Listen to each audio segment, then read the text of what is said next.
Hello friends, சூப்பரான பட்டாணி உருளைக்கிழங்கு மசாலா எப்படி பண்ணலான்னு பார்க்கலாமாங்க. ஒரு கடாயில் தேங்காய் எண்ணெய் சேர்த்துக்கலாங்க. ஒரு பெரிய வெங்காயம், ஒரு கொத்து கருவேப்பிலை. நம்ம பெரிய வெங்காயத்தை கட் பண்ணி போட்டுக்கலாம். நல்லா இதை வதக்கிக்கலாம்.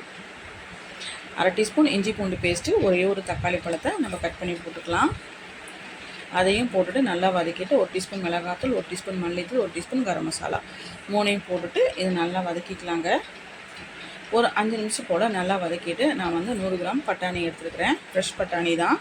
அதையும் சேர்த்துக்கலாம். அதில் சேர்த்துட்டு இதை நல்லா மிக்ஸ் பண்ணிக்கலாம். கொஞ்சமாக உப்பு போட்டுக்கலாம். கொஞ்சமாக இது தண்ணி ஊற்றி ஒரு 5 நிமிஷம் மட்டும் இதை நல்லா வேக வச்சு எடுத்துக்கலாங்க. பார்த்திங்கன்னா நல்லா வெந்துருச்சு. இப்போது நான் ஒரு உருளைக்கிழங்கை கட் பண்ணி தனியாக வேக வச்சு எடுத்து வச்சுக்கிறேன். அதையும் நம்ம இதில் போட்டுக்கலாங்க.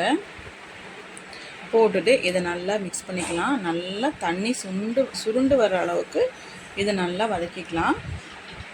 இது ஸ்கூலுக்கு குழந்தைகளுக்கு லஞ்ச் பாக்ஸுக்கு சைடிஷாக கொடுத்து அனுப்புனா ரொம்பவே விரும்பி சாப்பிடுவாங்க. டிஃப்ரெண்ட்டான டேஸ்ட்டில் இருக்கவங்க ரொம்பவே அருமையாக இருக்கும். ஃபைனலாக கொஞ்சமாக பெப்பர் பவுடர் மட்டும் போட்டுட்டு கொத்தமல்லியில தூவி 2 வதக்கிட்டு நல்லா சுருண்டு வர வரைக்கும் நல்லா வதக்கிட்டு நம்ம ஸ்டவ் ஆஃப் பண்ணிடலாம். லெமன் ரைஸ்க்கு, கர்ட் ரைஸ்க்கெலாம் ரொம்பவே சூப்பராக இருக்கும். மறக்காமல் ட்ரை பண்ணி பாருங்கள். வீடியோ பிடிச்சி லைக் பண்ணுங்கள், ஷேர் பண்ணுங்கள், ஃபாலோ பண்ணி ஸ்டே பண்ணிக்கோங்க. தேங்க்ஸ் ஃபார் வாட்சிங்.